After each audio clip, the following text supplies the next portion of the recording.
आप सभी का एग्जाम नगरी के यूडोविसी प्लेटफॉर्म पे स्वागत है। जैसा कि हम बात कर रहे हैं उत्तर प्रदेश प्राथमिक शिक्षक भर्ती न्यूज़ की, तो आप जानते हैं कि आज विधानसभा में शिक्षक भर्ती के बारे में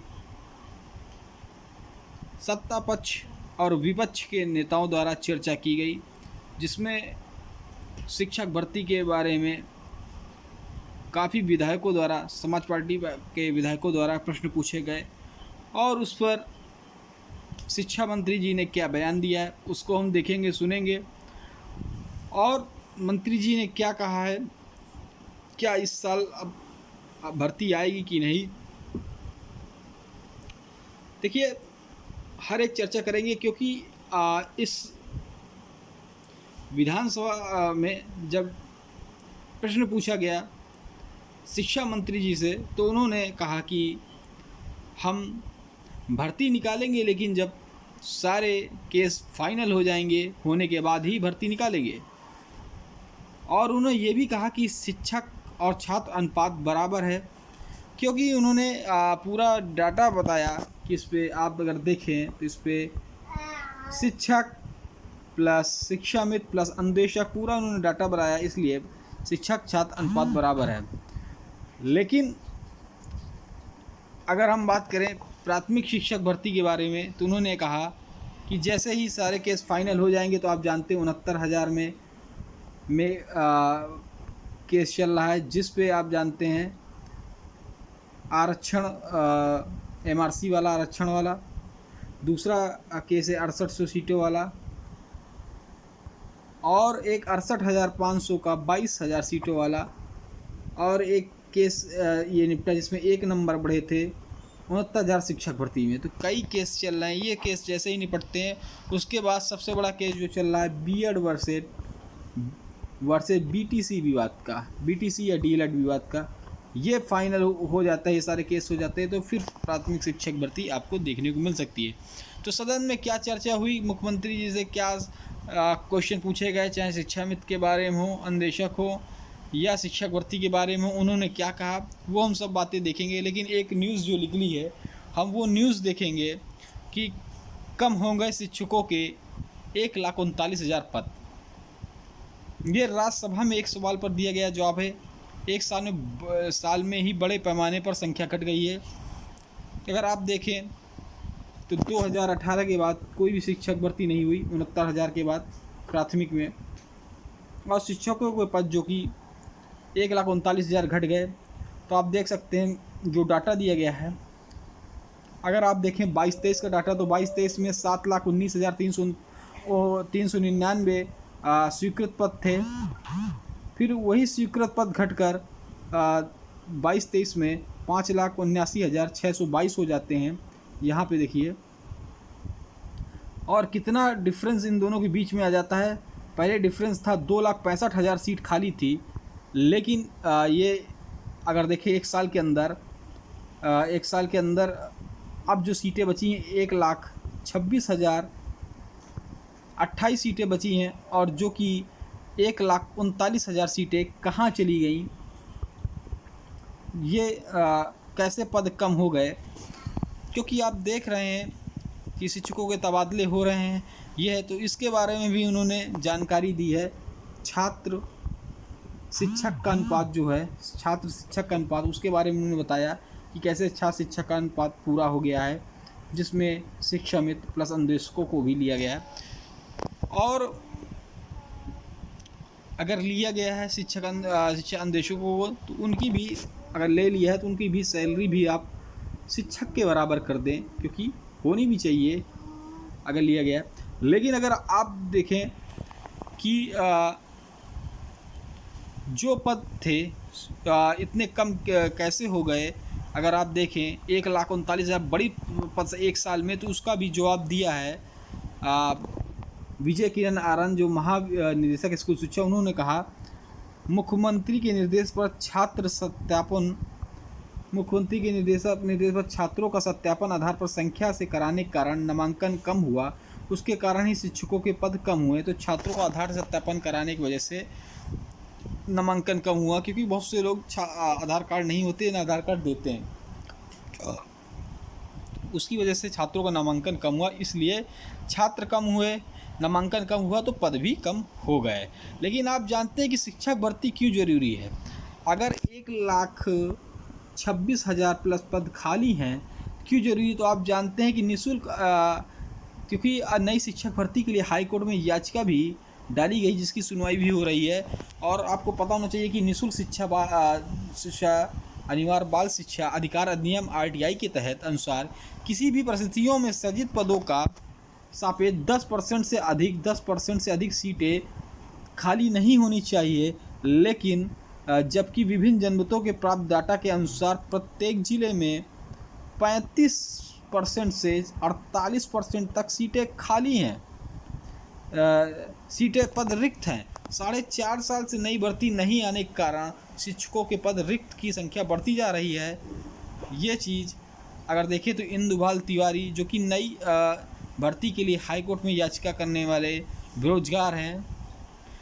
तो अब हम देखेंगे कि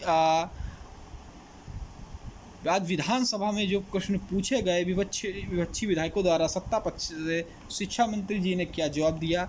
उन्होंने क्या कहा कि कोर्ट जैसे केस निपटते हैं उनके बाद ही हम भर्ती निकालेंगे।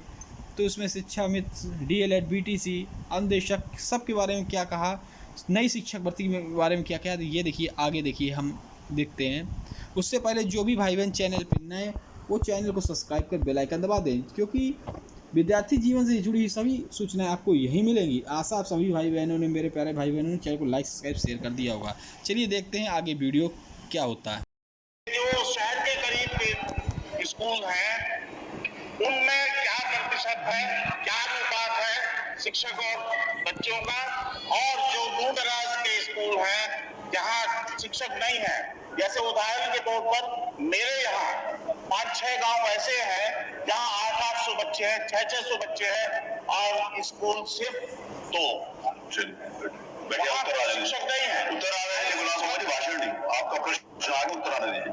बेहतर मेरी दरख्वास्त यही है कि इस विभाग के साथ में थोड़ा सा न्याय करें और गरीबों के साथ न्याय करें, ताकि वो बच्चे वहाँ अच्छी तालीम हासिल कर सकें। हमारे जो टीचर्स वहाँ अपॉइंट होते हैं वो क्वालिफाइड होते हैं। जो प्राइवेट होते हैं वहाँ उतना अच्छे टीचर्स थोड़ा सा जमीन पर आइए। बहुत बहुत शुक्रिया। मानने मत दीजिए, इसीलिए मैंने आपसे कहा सारे एक साथ। माननीय अध्यक्ष जी, माननीय सदस्य ने जो प्रश्न उठाया कि शिक्षकों के अनुपात को लेकर के और शिक्षकों की संख्या प्रदेश में कम है और जिससे बच्चों के पठन पाठन के ऊपर प्रभाव पड़ रहा है, तो मैं इसके बारे में जानकारी देना चाहता हूं कि प्रदेश में जो शिक्षकों की संख्या है, जो हमने शिक्षक का अनुपात, शिक्षकों का और छात्र का जो अनुपात बनाया है, जो कि पूरे देश भर में लागू होता है, जिसके बारे में माननीय सदस्य भी बोल रहे थे, जो कि प्राइमरी में एक शिक्षक पे 30 बच्चों का है और अपर प्राइमरी में 35 बच्चों पे एक शिक्षक का है। इस अनुपात को, इस रेशियो को हम सब लोग वर्तमान में हमारे पास में 4,53,554 शिक्षक हैं और शिक्षा मित्र 1,47,766 शिक्षा मित्र और 27,555 अनुदेशक, इन सबको मिलाकर के जो हमारे पास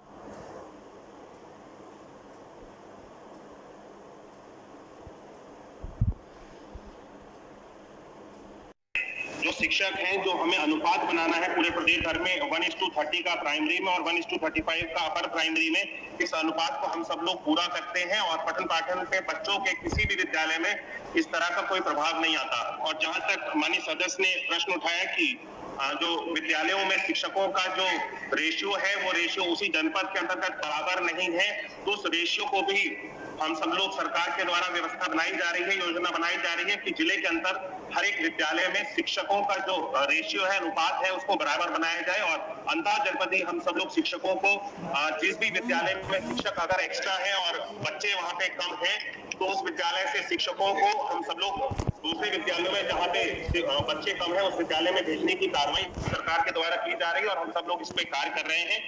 मुझे लगता है कि माननीय सदस्य ने और भी अन्य काफी सारे इसमें सवाल उठाए थे, जो कि मूल प्रश्न से काफी अलग है, शिक्षा मित्रों को लेकर के और विभिन्न तरह के, लेकिन फिर भी मैं जवाब देना चाहता हूं कि शिक्षा मित्रों के लिए भी जो कि उनको मानदेय दिया जाता था शिक्षा मित्रों को 3500 रुपए का मानदेय, वो हम लोगों ने बढ़ा करके 10,000 रुपए का हम सब लोगों ने मानदेय करा है। और शिक्षा मित्रों के लिए हम सब लोग उनके हित के लिए काम कर रहे हैं, उनको आगे बढ़ाने के लिए हम सब लोग कार्य कर रहे हैं। हम नहीं चाहते कि कोई भी शिक्षा मित्र किसी भी तरह की असुविधा उसको हो, लेकिन शिक्षा मित्रों को क्योंकि मानदेय उनको मिलता है और 11 महीने के लिए वो मानदेय में रखे जाते हैं, इसीलिए उनके लिए मानदेय की व्यवस्था बनाई गई है। और जो शिक्षा मित्र हमारी भर्ती परीक्षा और सारी qualification ATRE, graduate, BTC, TET, जिन लोगों ने ये सारी अर्हताओं को पूरा किया, उन सभी शिक्षा मित्रों को हमारी जो पिछले हमारी सरकार में 2 भर्तियां आई, 68,500 की भर्ती और 69,000 की 2 भर्ती, इन सभी भर्तियों में इन सब लोगों को अवसर दिया गया, इनको अलग से वेटेज भी दिया गया। और काफी सारे हमारे शिक्षा मित्र ऐसे हैं जिनको 69,000 में 6,688 और 68,500 में 8,552 शिक्षा मित्रों को हमने शिक्षक सहायक अध्यापक के रूप में नियुक्त करके इनको वही सहायक अध्यापक की जो सैलरी मिलनी चाहिए वो सैलरी सरकार के द्वारा दी जा रही है और पठन पाठन के कार्य को बेहतर बनाया जा रहा है। टेट पास किया, सुपर टेट पास किया, इस आशा में कि प्राइमरी में भर्ती निकलेगी और मास्टर होगा। उनके लिए आपके पास कोई योजना है कि नहीं है? हम आपसे ये जानना चाहते हैं। इसका कोई जवाब नहीं आया अभी आपने जो इसमें निकला है कि भर्ती की कोई योजना नहीं है, कोई विज्ञापन जारी नहीं होगा, तो हम आपसे जानना चाहते हैं। माननीय अध्यक्ष जी, आप गुलाम हो बैठे, ये इसका उत्तर आ जाने दीजिए। माननीय अध्यक्ष जी, जो भी नियुक्ति को लेकर के प्रकरण चल रहे हैं, सभी नियुक्ति को प्रकरण जो कि माननीय न्यायालय में है और माननीय न्यायालय से जब तक किसी तरह का दिशा निर्देश नहीं मिल जाता, कोई निर्णय नहीं हो जाता है, तब तक हम सब लोग इसमें कोई निर्णय लेने में सरकार के द्वारा संख्या 2 लिया जा सकता है। संख्या 2 आप सभी भाइयों ने चैनल लाइक शेयर कर दिया, धन्यवाद।